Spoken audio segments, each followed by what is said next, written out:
Hello, everyone. I am Humblefish, and my guest today is Nick he's the CEO and founder of dxAquaria.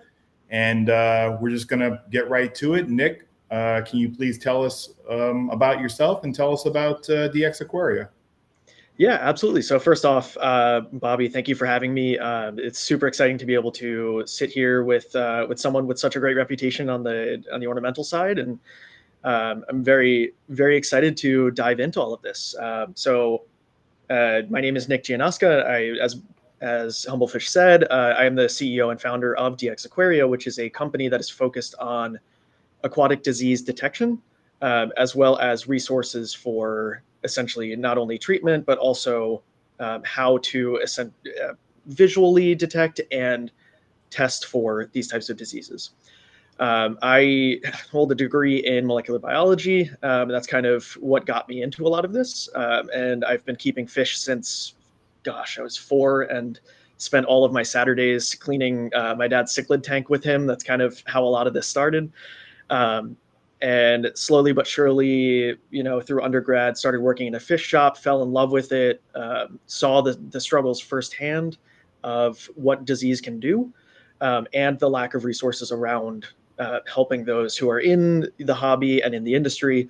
And that's kind of what created dxAquaria. So first of all, we've gotten a lot of buzz over the past couple months of the offerings that we have. So I'll kind of dive into that a little bit if you want.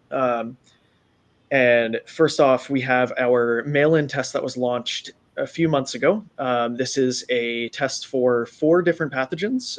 This is marine ick, velvet, lymphocystis, and urinema. So these are 4 of the most common diseases that are out there, most common pathogen-associated diseases, I should say that. And not only can the test essentially say, yes, it's in there, it's in the system, but it can also quantify how much is in the system. And this is mainly based on the sample that is provided at the time of sampling by the user and then sent to us for testing. I do all of the testing myself, which allows me to essentially speed up the process. And 9 times out of 10, we sit at a 48 to 72-hour turnaround. So not only are we getting quantitative results, but we're also getting very quick turnarounds for testing in a quantitative nature. On top of that, we have upcoming the marine ick and velvet rapid test. And this is what I'm most excited about because this is really cutting edge technology that's being brought to this industry. And this test is able to see symptomatic fish that you are testing on site within an hour. And this is a DNA-based test, so it's not protein-based. It's not anything like that. It's very specific, and it can, within 1 hour, tell you whether you have ick, velvet, neither, or both. And I emphasize neither because oftentimes, folks have particles of sand or air bubbles, mucus plugs, viral nodules, these things that are on the outsides of fish that look like white spots, but end up just being something super benign and something that's not very actionable. So the idea here is to really focus on those actionable pieces and get the most information to the user as possible. So that's kind of the 50-foot view of what we're up to here. And I know I kind of rambled a little bit, but if you have any thoughts, questions to jump into, I'm more than happy to answer. And kind of to talk about what you said, about, okay, so fish with white dots. So, people will come on my forum or whatever, and they're like, hey, I have, these fish with white dots. And I mean, myself and the other fish disease experts that are on the forum, we can give you our best guess based on, what we see, if you post photos and if you will describe the symptoms, especially if there's behavioral symptoms, we can kind of make a best guess at what you're dealing with. But at the end of the day, it's still a guess because there's so many different diseases that can produce, white spots, white dots, those kind of symptoms. I am more and more encouraging people to take skin scrapes and examine, those under a microscope to kind of, help, nail it down what exactly we're dealing with. But I understand not everybody is comfortable doing that, handling the fish like that. So that's kind of when, the service you provide is coming into play, because now there is a scientific way through these tests to figure out exactly what you're dealing with, because white dots can mean ick, it can mean velvet, it can mean Brooklynella. Sometimes it's just mucus plugs produced by bacteria, or there can be like viral nodules. There's so many things, and that knowing exactly, we talked about this before, knowledge is power. Knowing exactly what you're dealing with tells you whether this is something you need to act on sooner than later. Is it something that's benign? You don't, maybe you just let the fish's immune system deal with it. So there's just so many, it's just a very useful thing. But let's kind of get into the weeds a little bit here. Let's first talk about it's the HealthScan qPCR test. That's the one that's actually that gets mailed in. Run us through that process. Like what does the ordering and the water sample collection process work for this test? Yeah. So for the mail-in test, there's two ways that you sample your water. The first is essentially just passing your water through a syringe filter. This essentially condenses all of the free-floating DNA, as well as any microbes or anything that's in the water, onto a small disc membrane filter. So this disc is then just a concentrated view biologically of what's in your system. On top of that, you also submit a water sample. So that's essentially just what is mailed back. It's a conical tube of water, and then that syringe filter that's been used. When that is received in the lab, we then process this in-house. So we extract all of the DNA from that, and then we put that on our in-house panels for the qPCR testing. So a little bit about qPCR in general. PCR essentially looks for DNA or RNA in your sample. We are mainly focused on DNA here, so we're not looking at RNA in the future. That's probably an option, but more to come there. For the DNA testing, we essentially take the extracted DNA sample, we combine it with a mix that we make in-house, and this mix then searches for specific sequences of DNA and then amplifies it over time. So it takes roughly an hour and a half to 2 hours for the run to finish, and this can be done of up to 100 samples at a time, which is really great in terms of throughput. But once those data are in, we get a significant look into what is happening in that sample. Again, these tests are designed specifically to look for the certain pathogens that they're designed to look for. So the HealthScan I already mentioned, but it looks for marine ick, velvet, lymphocystis, and urinema. These are designed specifically to only look for those and nothing else. So this is, again, a hot point, and a lot of questions are arisen around here around accuracy, around specificity.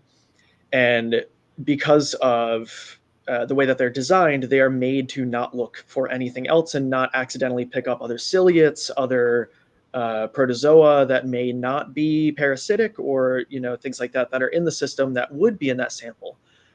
However, they do not show up on the test. So that is a big piece. And then, like I said, we can get a better view of what is going on in that sample. So hopefully, I'm going to try to share my screen here and look at a case study that I posted on the Humblefish forum. And bear with me. Let's see if we can get this. Yeah, the screen sharing thing. Oh, there we go. Awesome.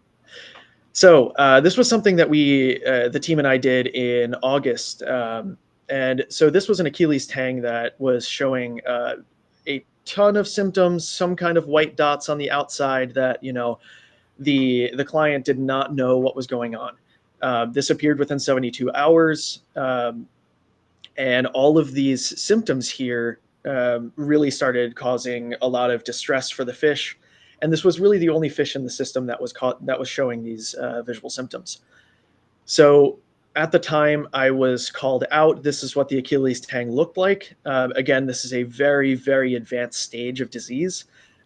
So, while it was unfortunate for the client and the system, it gave us a very, very clear look as to what it could be because of the high concentration and titer in the system.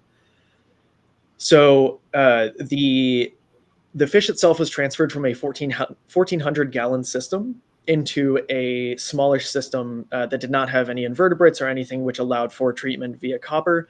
So the fish fortunately did make a recovery after copper treatment. However, at the time, I was called out roughly 2 hours after the fish was transferred into the quarantine tank. The timing here is important, as we'll get into the data. And then from there, a skin scrape was performed. It looked like there was a mix of some kind of small parasite. This was confirmed by veterinarians to be both crypto and amylidinium, or marine ick and velvet. So there was a mixed infection here that was shown. And within the data of testing post-DNA extraction, we were able to identify that most of the heartache that was seen here on the fish is cryptocarian. So all of our tests are run with both a positive control and a negative control. So meaning we should see amplification and signal for the positive control, and then a negative control should be 0. We should not see any kind of signal or any rise in the line that we're seeing here. For those who have not seen a qPCR plot, which of course is going to be many, the further to the left, essentially that means that there is more DNA found in that sample compared to something that starts rising or entering the exponential phase here, which is going to be less concentrated toward the right. The negative control here being flatline at 0 is identically what we're looking for. And then the positive control here running high titer. So a few samples were taken of this Achilles tang. First was a direct fish swab, which was then extracted. And that direct fish swab showed a very, very high signal, which almost matched the positive control. From there, the 1,400-gallon main tank, there was a water sample taken of that. And the syringe filter that was used there was then extracted and tested, which showed roughly, if we count this, 4 to 8 cycle difference here, which roughly equates to about 100x difference. So in other words, this direct fish swab is about 100 times more concentrated than the 1,400-gallon main tank. However, this tank did show a very a detectable amount of DNA that was in the system. And again, the fish was transferred to this treatment system. And this was in the system for about 2 hours. And already we can see signal here compared to the negative control within about 2 hours within that system.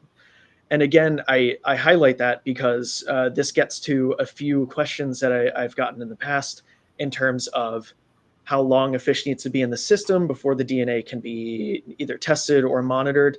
And here, what we're seeing is roughly 2 hours later, and we already have a symptomatic fish that is showing a positive for a DNA test. So that's kind of, again, in the weeds here. However, it is a very, very good case study for what this qPCR panel does. It not only tells us essentially if it's there, based on whether it passes this threshold or not, but it also tells us how much is there. And unsurprisingly, the direct fish swab having the most concentrated DNA compared to a high volume system where the fish was sitting for 72 hours versus the treatment system, which again, the fish was in there for 2 hours and already showed a positive signal. So for this qPCR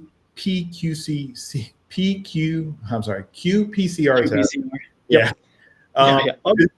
Does the fish have to be showing symptoms, or will it detect pathogens even if the fish is asymptomatic? Yeah, so we've actually seen that over time, if the fish becomes symptomatic, then more and more signal will be produced. However, for asymptomatic fish, we have seen subclinical infections and non-problematic, non-symptomatic infections that are being called essentially detected within this system. Okay.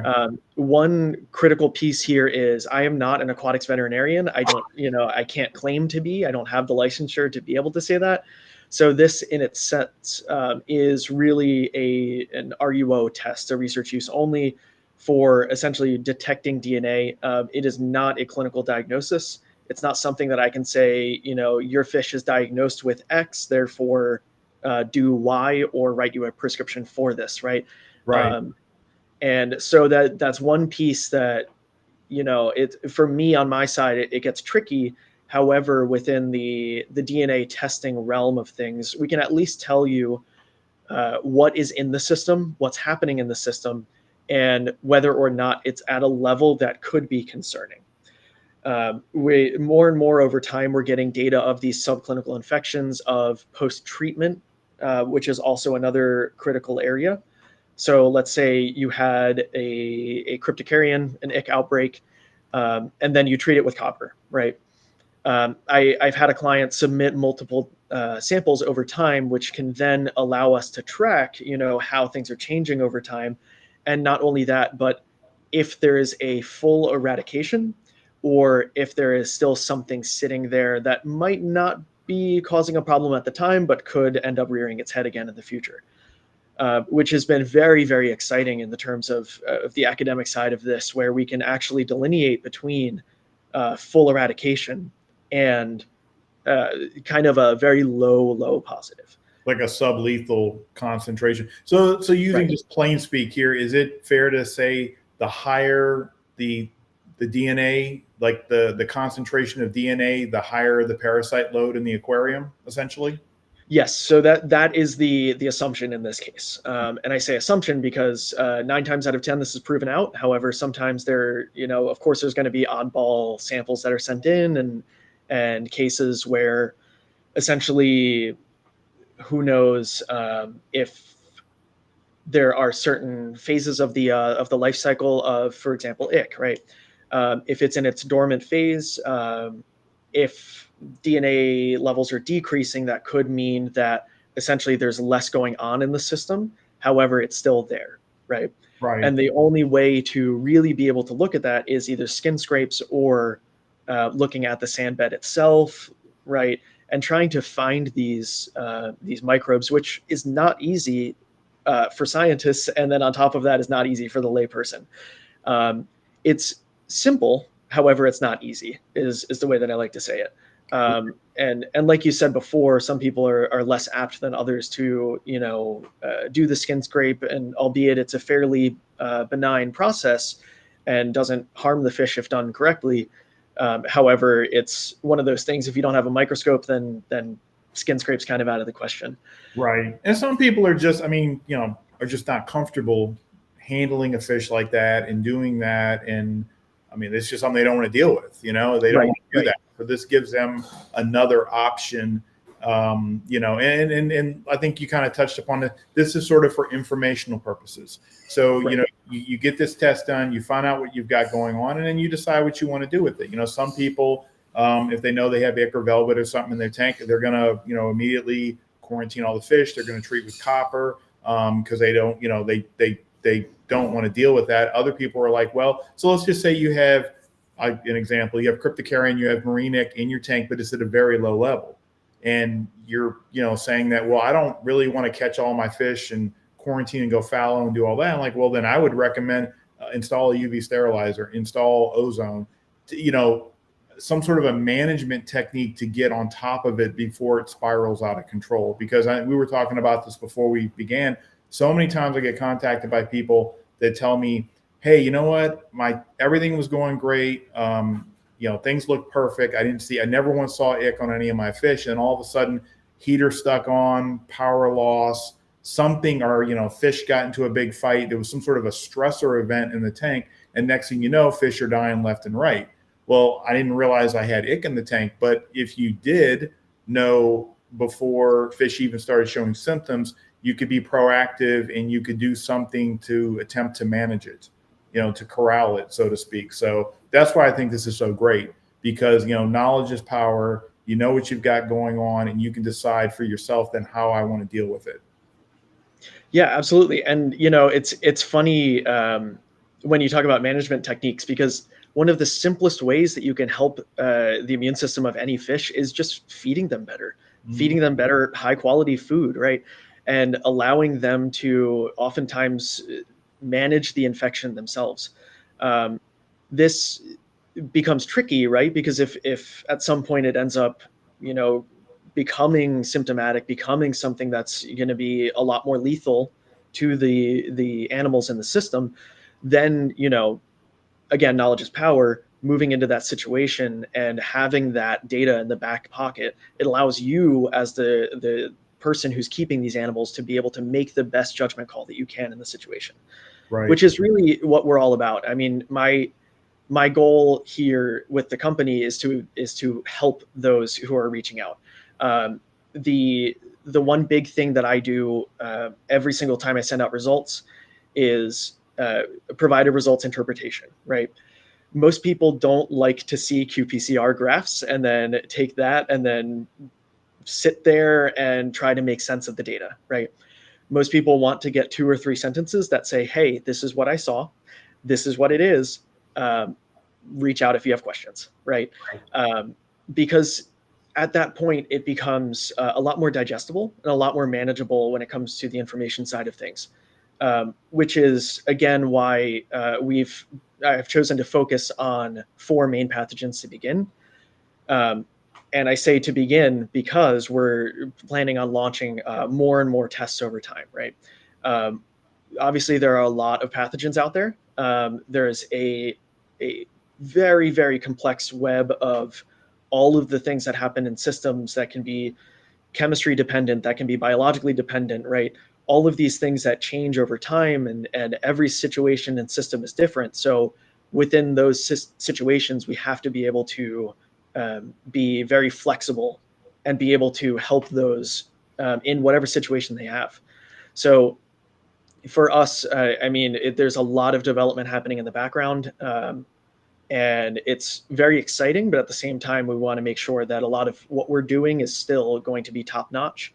And, you know, we're not giving false positive reports. We're not giving all of these things that could cause a lot of heartache and anxiety that is truly unnecessary in the end.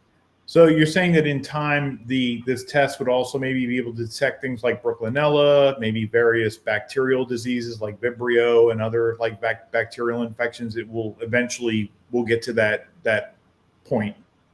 Yeah, absolutely. Excellent. And that's what I stress. This is why anybody watching this, you need to support dxAquaria right now, because the only way they're going to get to the point where we'll just say there's an all-inclusive test that tests for anything and everything is for you to support them in the very early stages of the business model. That way you can, you can take that money, reinvest, and you can move forward, and your business can grow and become better. Yeah, absolutely. And I mean, of course, there's only one of me at the end of the day, right? So when we get to the high throughput side of testing things, of course, it takes time to extract DNA, to then test it, go through the results. But it's as we expand, there's going to be a lot more of a need on our side, which honestly I'm excited about. I love a good project. I love growing something, and when it comes to that, I mean, this has been really a labor of love over the past it's been probably 1.5 years that we've been offering this, whether it's on the table or like for service clients within the DMV, which has been really good. So, and on that note, within service clients and different LFS, we have chosen to kind of double down on our support with those folks. So one of the things that we're offering now for service people and for fish stores is essentially what we call stat testing, right? So at the hospital, if there's some kind of something that needs to be tested and resulted almost immediately, so that the clinician can, make an educated decision, they would send in a stat test. So for us, what the stat test looks like is, instead of a blue bag, you get a red bag, right? What that signifies to us when the test is delivered is, this is a stat test that needs to be tested immediately. And luckily, because all of our testing is done in-house, we can do that. So we can get close to a 12 to 24 hour turnaround as soon as it's delivered. And this comes completely free of charge when it comes to the service folks and fish stores. So for those folks that are interested in the mail-in testing and want to either test their systems or do that as a one-off or subscription based or something of that sort, we're here to support you, right? We want to give you the most knowledge and the most accurate information possible so that you can then provide the best care for your livestock and for your customers, right? Because that's what it's all about in the end. So people get, so they do a water sample, they mail it to you, you receive it, and you say the turnaround time is, I think you said 48 to 72 hours On average, yes. on average. So do they get an email, or how do you communicate with your customers after you've got the results of the test? Yeah, so right now, an email is sent out as soon as results are out. That comes with the results interpretation as well as the quantitative results for all 4 of the targets. And so again, those are sent directly from me. So, you're not talking to a customer service rep when you're asking questions, which is really nice. It's a great added benefit.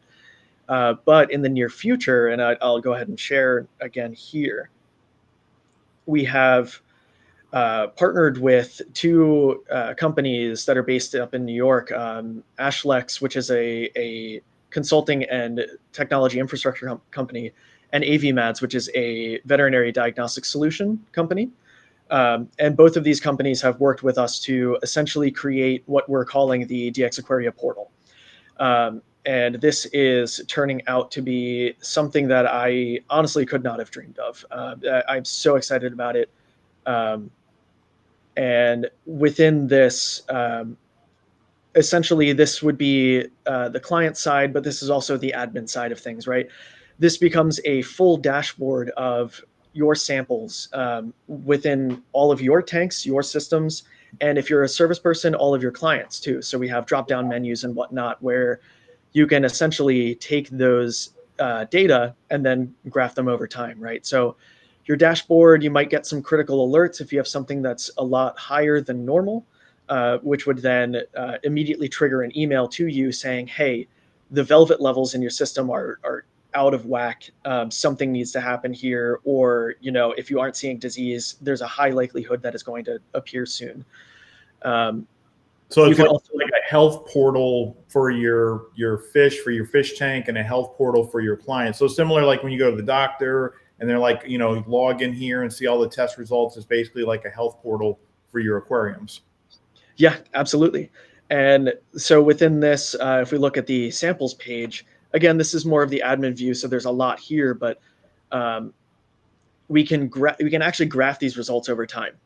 So if we look at, let's say, all of these client samples, we can take a look at, for example, the crypto levels on October 17th, super high. And then these then decrease over time because the person sent in a sample on the 17th, the 22nd, and the 24th, which then shows a full decrease over time. Again, this is, just showing what the capabilities of this portal are. But this is extremely exciting to me because you get to not only see, okay, I had, a very high level at this point, and now it's not a high level, which is great, but you also can see how things are changing at low levels. Right. So if you have a client tank and you're a service person and you see, very low quantitative levels of cryptocarian or ick in your system, but then you start to see them slowly rise over time and you're testing every 2 weeks, then, you can hold that in your back pocket. And that would essentially show you, hey, there could be something that's popping up. It gives you more of an inclination of what might be happening in the background. So it kind of shows, like what you're saying is like, so let's just say, I know I've got cryptocarian, I'm going to manage it, but my levels keep rising. Either I'm not doing enough to manage it, or maybe it's getting to the point where I need to consider maybe just catching all the fish and quarantining, going fallow, because my strategy of managing it isn't working. Right, exactly. And within all of that, of course, the same kind of results comes out on each one, where you get the quantitative results per each target for the qPCR panel. And we have certain brackets when it comes to if something is detected, is it a low, moderate, or high concentration? Gotcha. So these essentially give you a bracketed idea of what could be happening. Again, once things are in the high titer situation, the high concentration situation, then we might start seeing clinical signs. And within that scope, it kind of gives a better understanding that over time, treatment might be necessary, and to start really educating yourself on that situation, because at the end of the day, if treatment is necessary, then you need to know sooner than later. Right, exactly. Let me ask you about the water sample itself. Does the water, so when the person collects the water sample, does it need to be clean water? Or what if the person is quarantining the fish and they already have copper and other medications in the water? What about that? Yeah, great question. So from what we've seen so far, there hasn't been an indication that any kind of treatment or medication that is in the system affects the test. Okay. That is mainly because we do a full in-house DNA extraction. So all of the background stuff that's from the water sample is then filtered out, cleaned off, and then we end up with purified DNA in the end. For the rapid test, which we'll talk about later, it's a little bit of a different situation, because at the end of the day, unless you have a centrifuge and a whole bunch of technology, that's probably not attainable for the average person to do at home, right? So for the qPCR mail-in test, like I said, we haven't seen any kind of inhibition at a substantial level when it comes from treatments. The one thing that we have seen, and it hasn't been terribly dire, is that UV sterilizers can decrease the amount of DNA that's in the collected sample. So unsurprisingly, UV does damage and destroy DNA, especially free-floating DNA in the water column. So if you're running a large UV sterilizer on your system, there's a chance that the results that you're receiving are essentially either 10 to 100-fold less than what the average person would be getting, Right. which again is unsurprising.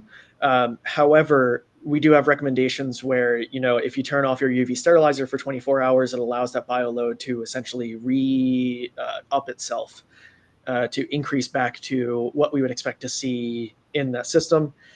And beyond that, one of the critical pieces here that's really exciting about this portal and getting that launched soon is we can essentially look at your system, right? Every system is different, but if you're getting quantitative results of, let's say, 1,000 copies per mil of your DNA for cryptocaryon in your system, it really doesn't matter if you're running a UV or not, because we can look at how it's increasing and decreasing over time. Okay. If you're keeping things consistent, if you're not, running copper and absolutely obliterating the cryptocaryon in your system, which, it would work, then we can see how these things are changing, regardless of if you're running a UV sterilizer or not. The tricky piece there gets into what essentially is being called undetected. If you are trying to use the qPCR mail-in test for quarantining, and you're checking a quarantine, and you have very low levels of something in your system, and you're running a UV, there's a high chance that that might show as a zero, depending on the collection itself. So it becomes a bit of a tricky situation in terms of what we are calling, zero, what is truly a negative, what is clinically negative. These are a lot of the questions that will take time to answer. And then by turning off the UV, though, you're kind of risking, something that you're keeping under control could suddenly sort of spiral out of control as the parasite populations begin to rise, because there's no longer, a UV keeping them in check. Someone in the chat is asking about ozone. What if you're running ozone, not like an oxidizer? Can you still submit a water sample and get an accurate result if you're running ozone in the aquarium? Yeah, so ozone is not something that we have looked into, to be quite frank. Okay. When it comes to the academic research side of things, ozone certainly is an oxidizer. It's going to either damage or destroy the DNA in the system that's free floating. However, essentially the water sample itself, because it's condensing down all of the free floating DNA as well as all of the free floating parasites that are in the system, the idea is that once it's on the filter, the ozone is no longer working, right? Right. So essentially, it's a look at what is happening in the system at that time. So once the sample is taken, it gives you that look. Now, when it comes to if the ozone is fully 100% depleting the DNA in the system and absolutely, causing a zero when it should be 10,000, I can't quite answer that at this moment because we don't have the data to support that. However, I can't imagine that it's going to absolutely demolish and cause complete zeros. It may do similar to what a UV sterilizer does, where it reduces it by 10, 100-fold, which is still detectable within the system as long as you're not at extremely low levels. So it's basically like if you submit a water sample and you're running ozone or you're dosing hydrogen peroxide or using some other oxidizing agent, don't get complacent if you get like the results back to say you have a low parasite level, because it actually could be a lot higher, but the presence of the oxidizer could be skewing the results. Sure. Yep. And that is absolutely a piece of the puzzle here. I always say that, it's a catch-22 to work with marine fish because they are absolutely lovely animals. However, the system is incredibly complex. Yes. And beyond that, the things that people do to essentially do these management techniques oftentimes add complexity to the already complex system. So it becomes very challenging. However, with the academic side of things, the hope is to continue to get all of this data. The more data that we're able to get, the better that we can essentially establish an accurate baseline and give those answers in terms of, how does ozone affect things? One of the questions that I got early on was, do flocculants affect things? So things that cause, if you have cloudy water, there's certain things you can add, and then it causes things to drop down in the system, right? They're called flocculants. They cause them to combine and then become more dense and drop out. The question was, does that happen to DNA as well? And that's honestly a great question. And that was something that I tested out. And luckily, we did not see less than a 10-fold decrease. So again, it is something that's within the realm of possibility that it could be affecting things. But when it comes to the quantitative side, we don't see a significant effect overall. Okay. Well, that kind of leads into my next question here. So what happens if the test results are inconclusive, or let's just say, the water sample is contaminated, due to improper decollection, improper collection, Murphy's Law kicks in, inconclusive test results. Are you just screwed up, when you collected the water sample? What happens in that situation? Yeah, so there's a few different ways that we handle this. The first one is, as mentioned before, we always run a positive and negative control with all of our testing. So essentially, that's a control on our side to make sure that, the test is running properly.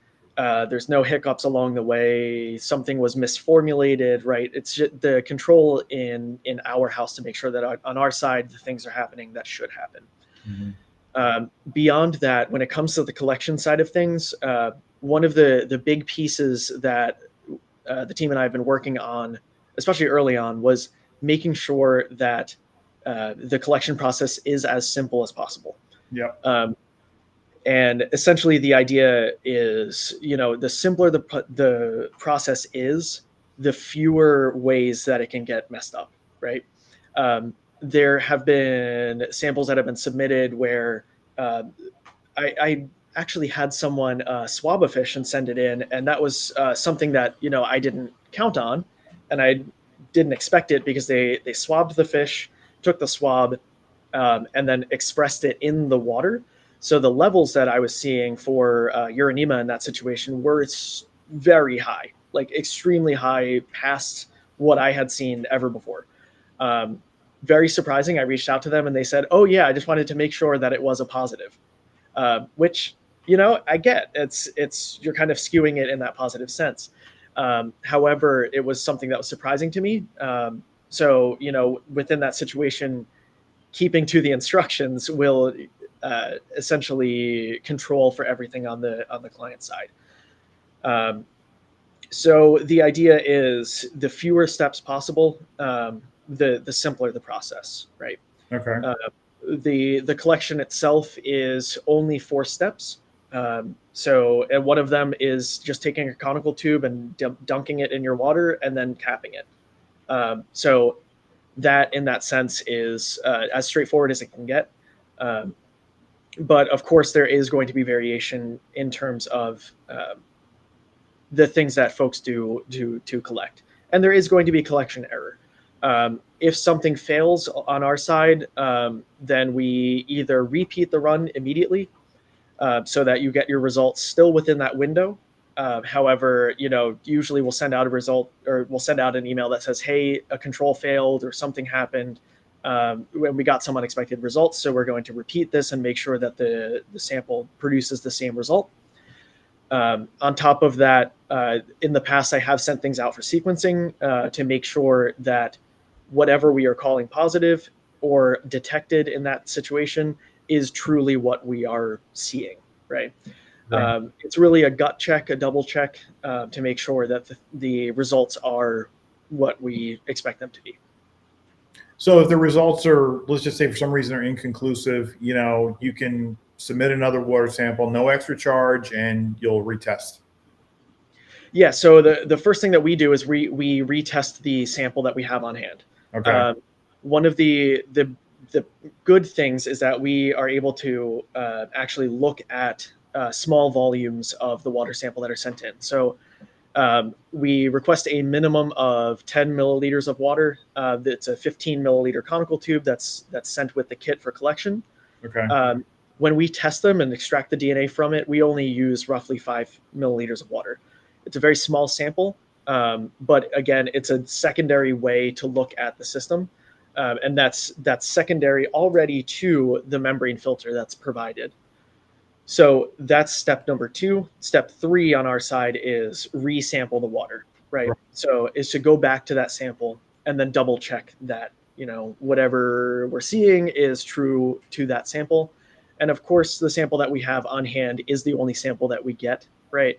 So, like you said, if there are inconsistencies, if somebody sees white spots on their fish and they are absolutely certain that it's cryptocarian, or there's something on there, they did a skin scrape and the test is showing up negative, we always allow a free retest to make sure that what we're seeing is doubled based on essentially the results and the clinical signs. Okay. So people have that, reassurance. So the test itself is $50.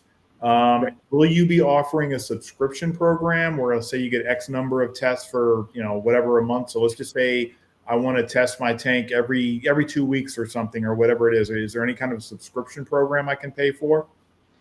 Yeah, so at the moment we do not have one. That is something that is upcoming, I would say, within the next 3 months. Because, of course, as we keep talking about, knowledge is power, right? If you're able to get something shipped to you every 2 weeks, and then you send in those tests every 2 weeks, you get a better understanding of not only your baseline, but also how things are going over time, right? So that is certainly one of the goals. And to have that discounted is really the main goal here. Now, of course, things change over time on our side, and within that and the cost of product, it's one of those areas that we're still, sussing out to make sure that it's viable on our side, and then beyond that, it makes sense on your side as the user. Because at the end of the day, a lot of these tests can be very useful. However, if we're charging $100, $150 per test, and we're only testing for 4 things, then it becomes unmanageable from a cost benefit Right. ratio. Okay. So that's something to look forward to in the future. Yep. Someone's asking in the chat, can I purchase the test from Canada? So I guess we'll just extend that question. Obviously, this is U.S. based, but if you live in Canada, you live in Mexico, or if you live, say in Europe or any other part of the world, can you do this test, or is it only U.S. based at the moment? At the moment, it is only US based. That is something that we are actively pursuing to essentially allow for international testing. Um, and that may come either in the form of shipping samples from an international country to the US for testing, or essentially opening labs in other countries to be able to do that on other continents. And that has been a very, very interesting and upcoming thing that might be coming up soon. So awesome. Something else to look forward to, look out for. Yeah, Okay, absolutely. let's go ahead and move on to the rapid test. So the rapid test is not available yet, but will be available soon. So which fish diseases do the rapid test, just so people know, this is a completely different thing than we've just been talking about, the qPCR test, where you actually send off the water sample and it's tested and you get results back. So which fish diseases do the rapid test detect? And why don't you just sort of explain everything about the rapid test, how that works?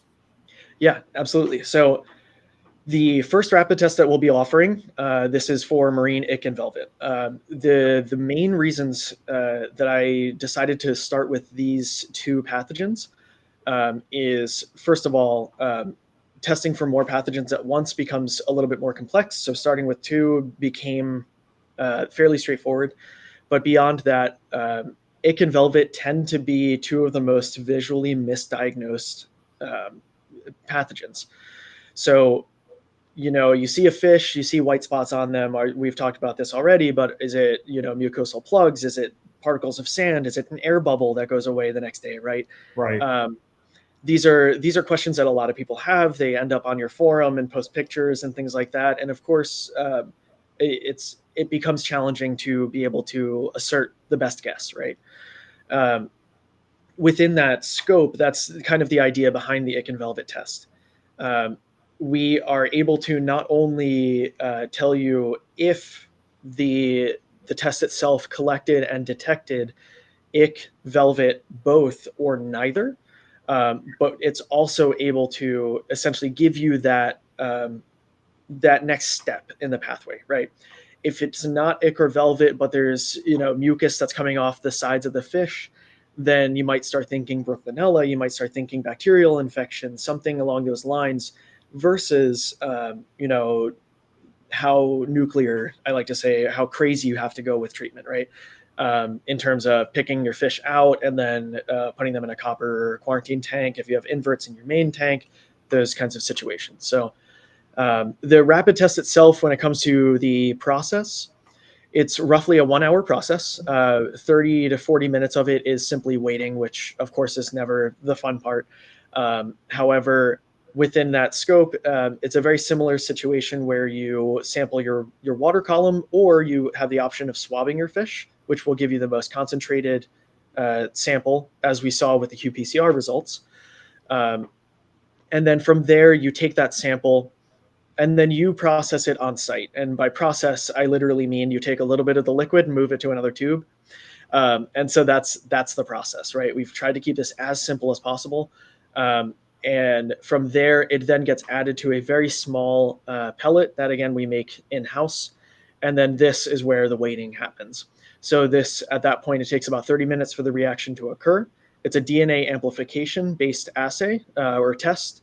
So in other words, it takes some time for the reaction to really make more and more of that DNA for it to then get picked up COVID test or pregnancy test style at the end of the day, where you get a line that shows either you have ick, you get a line for velvet, again, both neither, or there's a control line in there as well to make sure that that test functioned properly. So it's one test that you basically you have the test. It's a home test, almost like kind of like you said. It's like a home pregnancy test, but for diseases. And Right. you have the test, and the one test will tell you whether you have ick, velvet, or neither.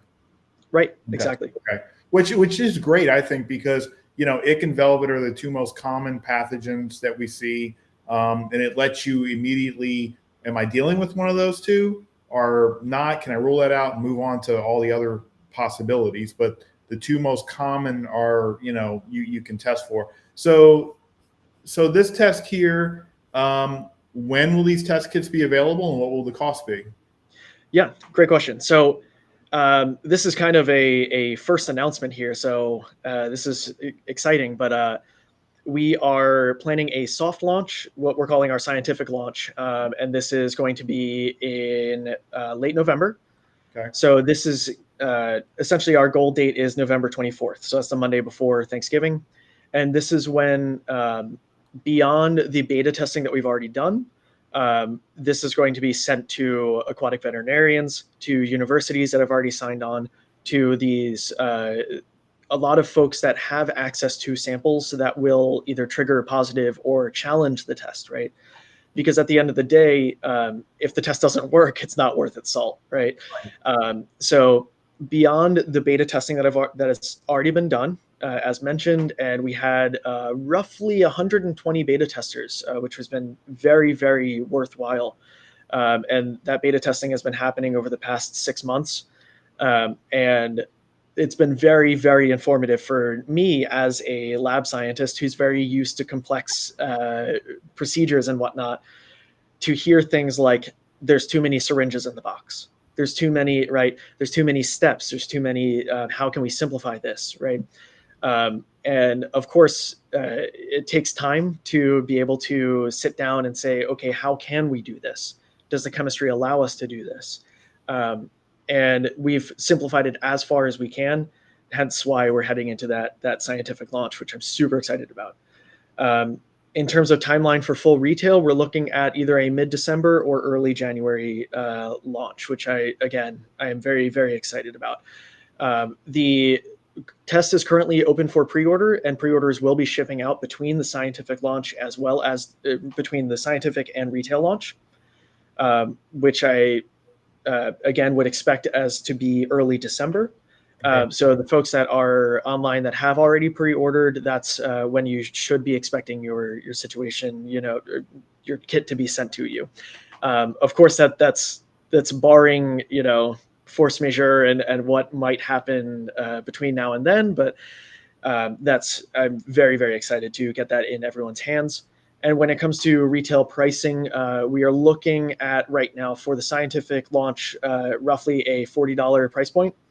Okay. These are single-use tests. So beyond that, it becomes challenging to factor in things such as wholesale, such as discounts that we can apply for service personnel, for fish shops and whatnot, for the retail side of things. So there's a chance that this price will increase on retail launch. So I would say if you are interested and you're interested in getting the product soon, I would pre-order now so that you can get your kits sent to you as soon as possible. Beyond that, at the lowest cost possible. Right, exactly. So kind of let's get into the weeds on this, kind of like we did before with the other test. Okay, so let's just go over scenarios where the quick test is applicable and where it would not be. So what if I have a display tank and I have fish, and I'm not seeing any symptoms. I don't see any white dots. Can I still use the test, or should I only use the quick test when I'm, the fish are, showing white dots, symptoms of ick or velvet? Yeah, that's a great question. So right now, the rapid test is being sold only for active ID use. So in other words, that's for active infections. When you see white dots, you see something that's on the outside of the fish, and you're trying to prepare yourself for the next steps, right? So for when it comes to that subclinical indications such as flashing, things like that, I can't guarantee that it's going to trigger a positive because of the differentiation of parasitic loads that are on the fish. However, we have seen roughly a 50 to 80% proportion positivity on the rapid test for those, I'm going to call it preclinical symptoms. Okay. So I would say for those that are interested in using this test, the guarantee is essentially for active visual nodules and things on the outside of your fish, and you're trying to delineate. If you are willing to take the risk and would like to send in a qPCR test as well, which is going to be much more sensitive, then you can try the rapid test. However, I would 100% cross-reference it with whatever qPCR results or other techniques of diagnosis like skin scrapes and whatnot, to be able to get a more specific and sensitive look at what's happening in the system. So, I mean, if you've got these rapid tests, don't use them. Don't waste them on a tank that is, none of the fish are showing symptoms. Wait until fish start, white dots start showing up on the fins and the scales. And then I'm guessing the more white spots you see, the better, because the more accurate the testing will be. Yes, that's correct. Right. So for active infections, we see results usually within 15 to 20 minutes of that reaction starting. Okay. So, and that's again at ambient temperature. There requires no heating. That was something that we've been working on for the past 2-3 months, is to push this as close to ambient temperature as possible. And so that's one of the limitations of the DNA-based technology. However, it is very, very specific, which is really one of the winning pieces here, is to make sure that we're not calling, Brooklynella or a bacterial infection ick, right? Because at the end of the day, detecting the wrong thing is going to really mess with the outcomes. Right. And it's to that point. It's kind of like, so if you're dealing with ichor velvet, the only way to get rid of it, I mean, other than you can do tank transfer method, you can use copper, you can use chloroquine phosphate, but it's an involved process. It's a quarantine process. But for example, if you're dealing with Brooklynella, actually that is a parasite, because it's only, there's no encysted stage, and it's you can actually just give the fish a lot of times like a formalin bath, move the fish into a clean tank, and it's gone. So, by knowing that you're not dealing with ichor velvet, it makes the treatment a lot simpler. Like if let's just say it turns out to be flukes. Well, then you can use ProziPro, which is a much gentler medication than using copper. So yeah, I can't stress to people watching this, how awesome this is, that if we can just, hopefully eliminate ichor velvet from the equation, and we're still left with white dots, that greatly increases your odds of successfully treating the fish, and there'll be a lot less stress on the fish because of the treatments that you now, options that you now have. Right, absolutely. And one of the big pieces that I'm excited about is essentially over time, we're building this repository of information, right? We're building resources for not only treatment, but also beyond that. What does a subclinical infection look like from a DNA perspective? What does a clinical positive versus a clinical negative look like? Which again, I mean, this test isn't FDA approved, it's not USDA reviewed and things like that. But within that sense, the applications here, when it comes to veterinary applications, when it comes to aquaculture, really is exciting. And so at the end of the day, I mean, it's going to take time, it's going to take effort, but I think this is going to end up being something that's really exciting in a lot of ways.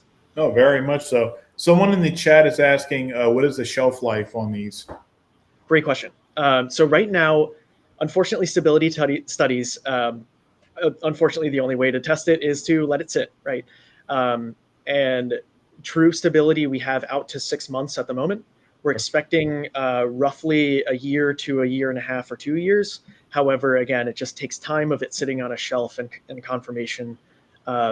Beyond that, there are ways you can get around it. However, it's not going to be the most truthful and accurate way of assessing stability. So at the moment, if you buy these, plan on using it within the next 6 months just to be safe. Right. Okay, that makes sense. So what about, we talked about this with the other test. Does the water sample need to be clean, or can there be copper and other medications in the water to do this rapid test? Yeah, so again, similar to the qPCR, we haven't seen any indication that there's any background influences when it comes to treatments and things like that are affecting the outcome of the test. Okay. I will say, again, there are other inhibitors and things like that make it through because there's no DNA extraction step that we do in lab. However, we've formulated this test in a way that it's specifically going to prevent those inhibitors from having a major effect on the outcome of the test. So this has been a large point of internal research on purpose, because, of course, there's going to be things in the system, right? Beyond that, things like as simple as urea, right? Stuff that's like nitrogen, stuff that's in your system completely naturally. can, in high concentrations, have effect on this kind of DNA-based testing. So again, these have been very, very highly researched and sussed out to make sure that what we're calling detectable and not is as true as we can get it. Okay. That makes a lot of sense. So someone had asked me to ask you this, and it's just giving a scenario, so I'll just read it out. So would this allow you to quarantine a new fish and test the tank to see if it's healthy and potentially not to treat it, just simply observe for a period and move to DT? So I guess kind of running through this scenario. So let's just say I get a powder blue tank. And let's say I put it in a quarantine / observation tank. And I don't want to treat it if I don't have to. But I want to know if this fish has ick or velvet. But kind of like we kind of went back before, we're not going to know unless like white dots actually, you actually can see white dots on the fish. So in this case, again, to the person asked this question, you would have to wait for white dots to actually show up before using this test. This test will not tell you whether the fish is just clean if the fish looks clean. Correct? So to that point, the rapid test, yes. If you use the rapid test at home to essentially check if a quarantine is finished, there is no guarantee that that is going to trigger a negative or a positive because of the differentiation of the different parasitic loads. Okay. The limit of detection of this test is much higher than the qPCR. So qPCR is the way to go if you're trying to do quarantine checks.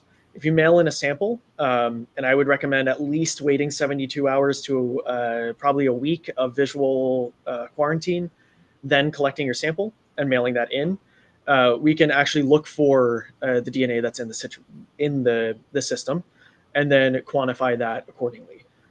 So from that perspective, the mail-in test would be the way to go for checking quarantines.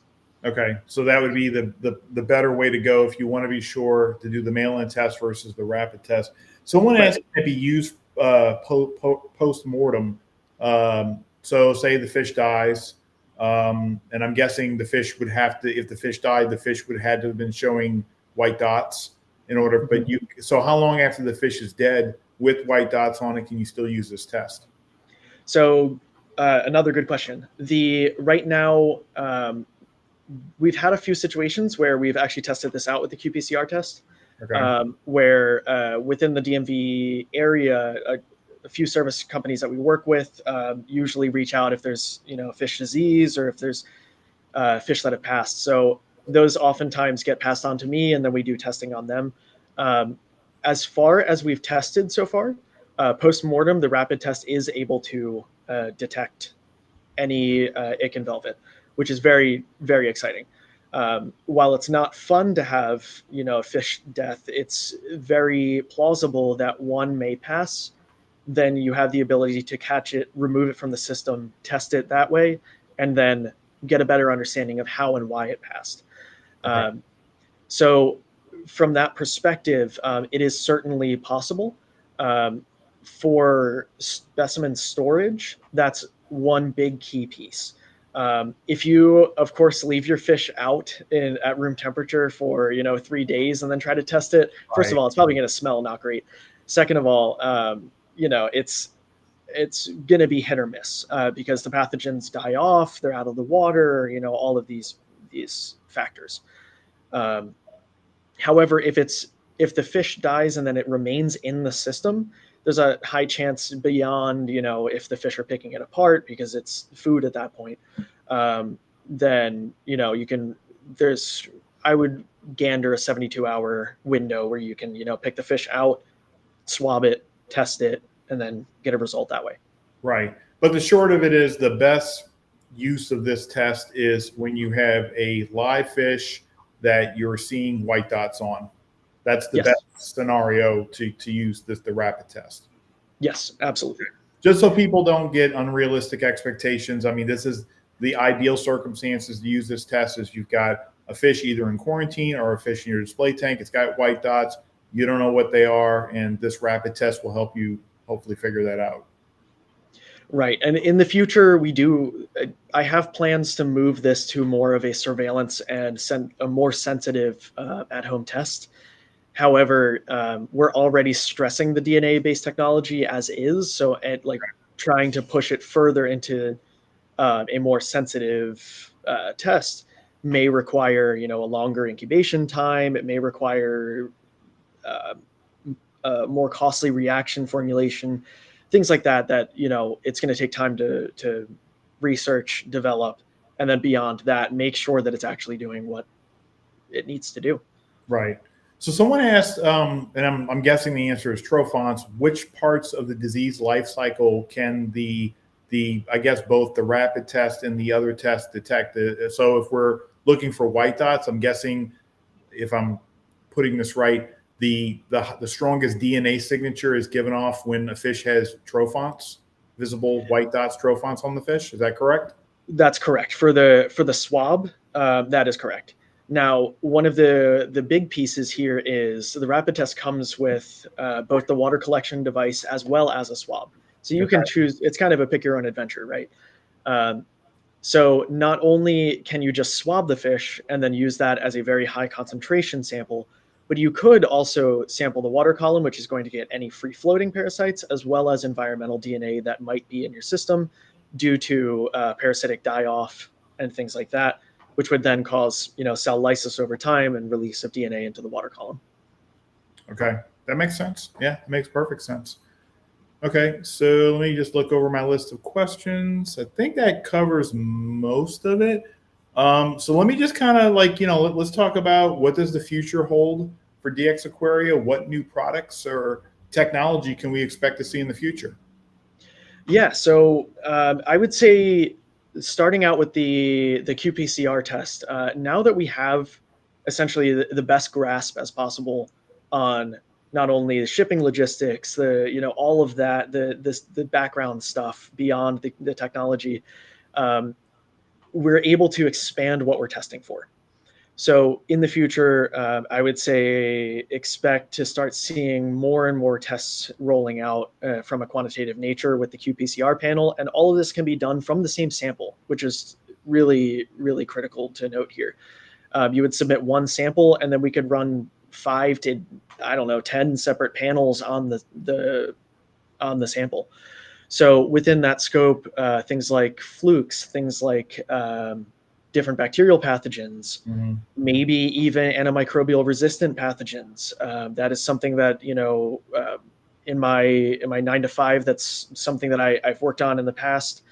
And that's something that is very exciting to me in terms of, if you have a bacterial infection, what type of antibiotic should you be using? Those kinds of things. And not only that, but is the bacterium resistant to that antibiotic? So that's certainly a realm of really high interest of me, but that's kind of the academic side of me and not necessarily the rubber meets the road side. When it comes to the rapid test, really the sky's the limit. And I always say, if there's DNA in the sample, and if there's DNA for the pathogen, it can be tested for.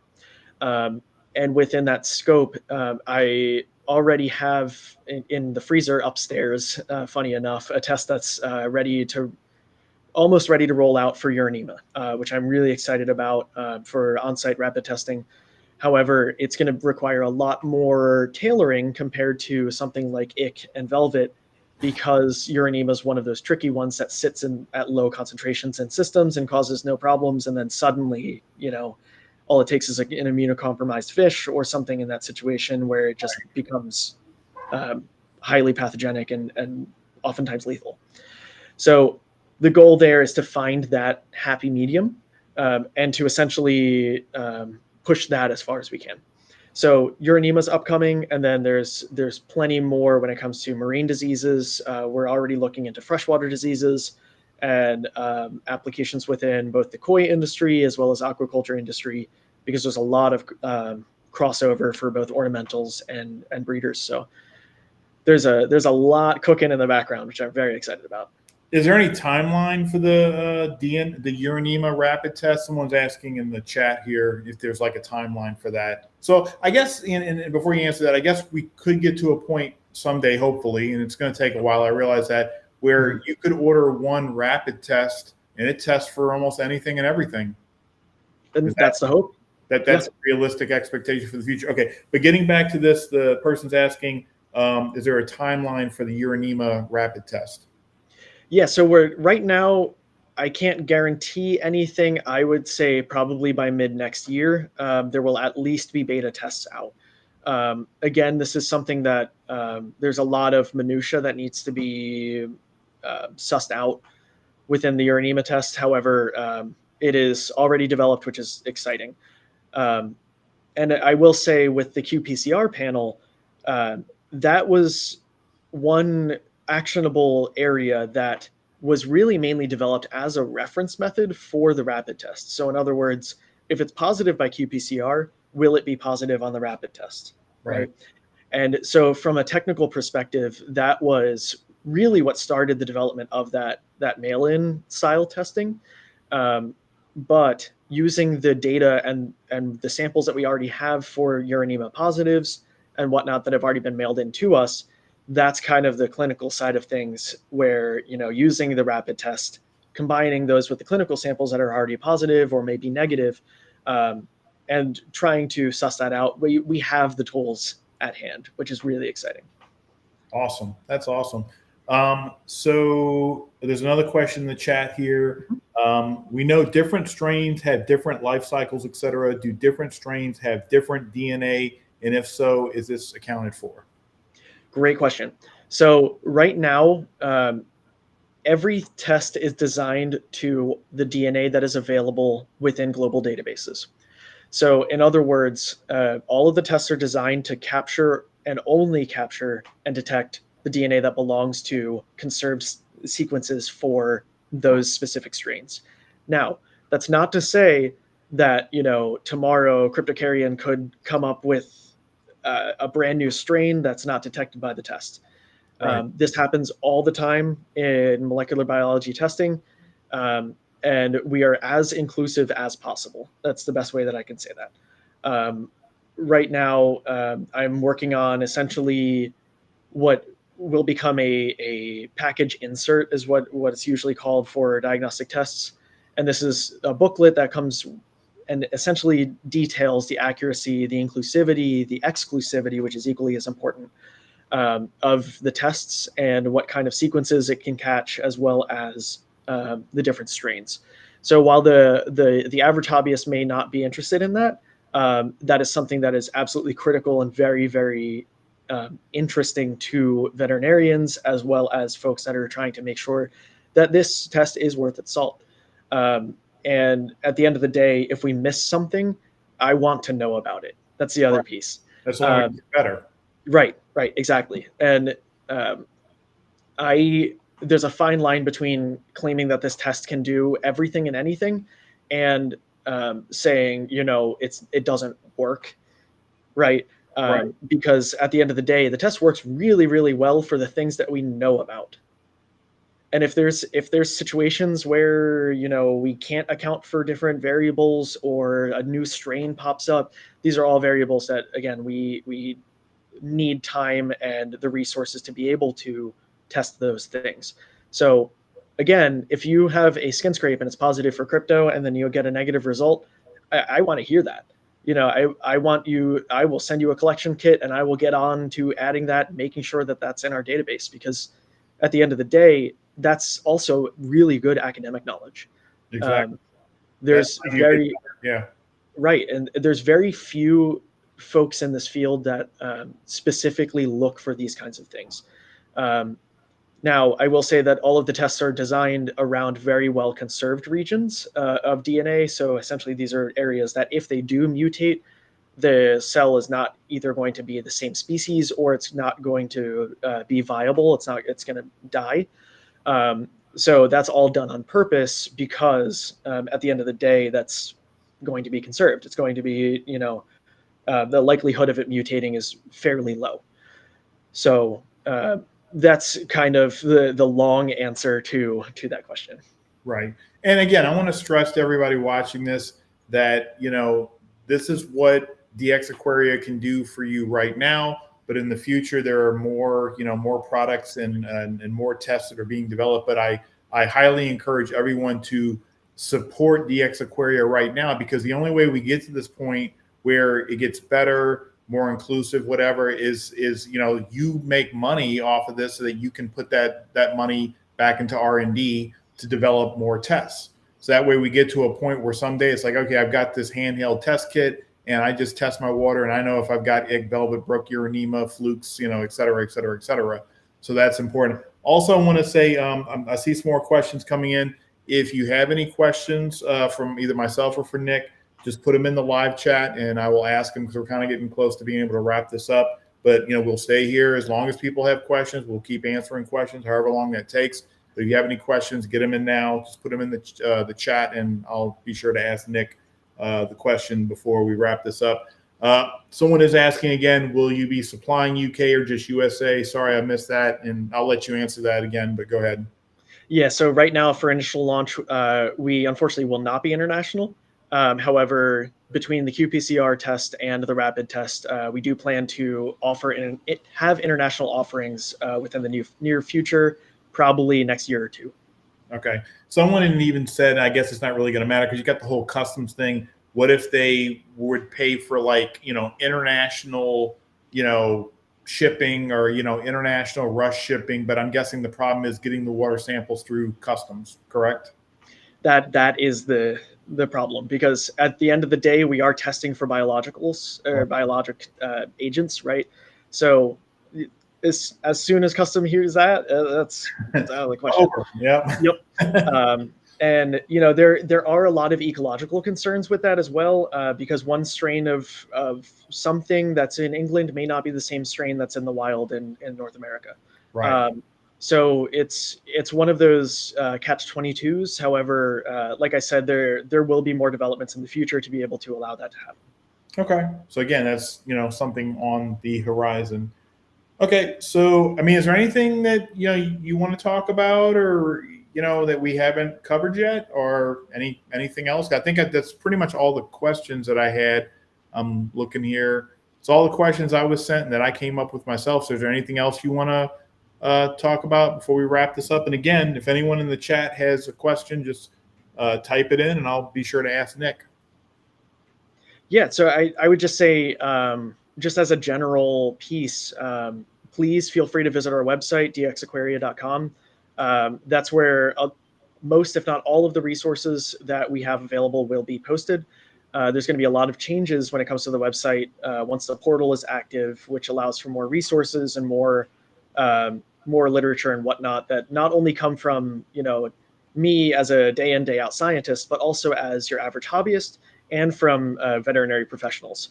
So the idea is to really hit hard on the resources and the literature that's in the background, so that you have at the most information possible, and so that you can make the best educated decisions. Right.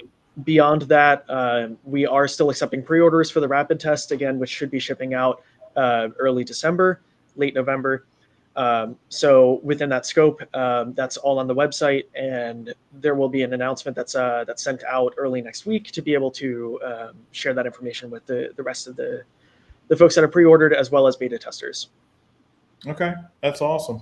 So I saw somebody say here in the chat that they missed the beginning of it. Don't worry, if you go to the Humblefish and Reef YouTube channel, go to live, you can watch the interview from the beginning once we conclude here, so you haven't actually missed anything.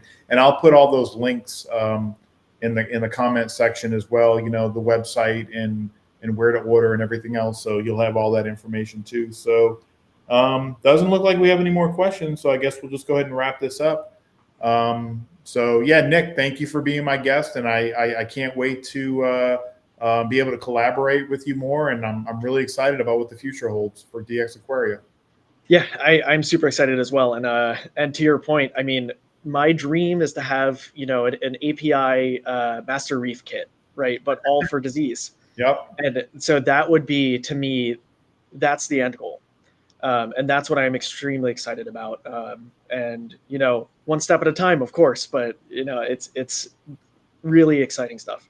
Oh, yeah. And I envision someday we get to the point where, one of the biggest complaints about quarantine is I don't want to have to prophylactically use medications. And we can get to that point where if we can just screen for pathogens, we get to that point someday. screen for pathogens. I have a tank full of, fish I just got in. They're in quarantine. I want to make sure they're clean before I put them in my DT. I don't want to have to use copper and all these other medications, and you can do that. Or if, let's just say, the only thing that's detected is flukes, well, then you only have to use ProziPro. You don't have to use copper and all these other medications. Or maybe only ick was detected, so you only need to use copper. You don't have to use ProziPro. You don't have to use formalin. You don't have to use antibiotics. That makes, to me, quarantine a lot more possible for people to do, because it's like you're not just, like you said, nuking them with a bunch of different medications and hoping that the fish can survive and the parasites die. So yeah, this is awesome. This is definitely trending in the right direction that, I'd like to see things go. Yeah, I appreciate it. Yeah. So let's see. We got maybe one other question. Yep. Car 13. It is recorded. If you go, when we get done here, you just go under Humblefish and Reef, go to live. You'll see the interview in its entirety. Any thoughts on coral disease and anything in the background going on? So, people that have coral disease, like, was it brown jelly disease? Is there anything on the horizon for that? Yeah, absolutely. And so there's been a lot of very recent research and publications that have been coming out, especially on brown jelly and other coral pathogens. Fortunately and unfortunately, most of the coral pathogens are fairly visible. So in a lot of cases, you can either just visually diagnose them, right? So it might be a little bit overkill to do a molecular test. However, there are other agents and whatnot that can either speed along a lot of disease and whatnot within corals. So it's certainly an area of interest. And luckily, because the collection method itself is pretty much ironed out, it's just a matter of developing those tests. Awesome. Okay, so that's something else to look forward to. Yep. Someone else is commenting on your golden puffer in the tank behind you. Can we get a close up of that possibly to kind of end it? Yeah, let's see. The tank itself is it hasn't been cleaned yet, but he's hanging out in the back there. And actually, it's a really great talking point. So this puffer is one of the reasons why this company started. This puffer is one of the fish that started all of this testing, because it was brought in after it was imported and then tossed into this tank, and then of course within a week, white spots. Right.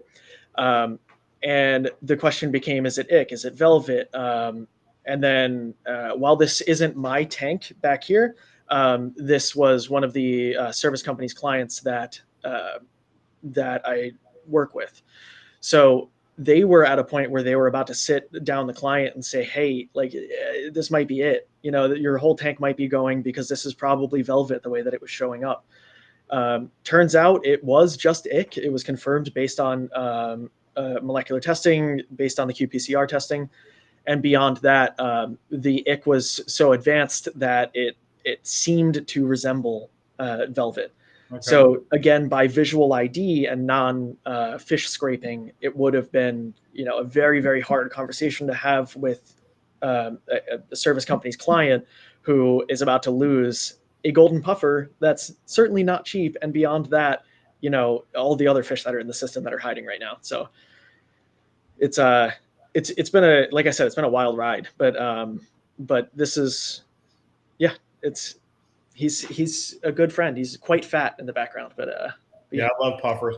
Whenever I would do my, I was looking for fish to experiment on different treatments and everything.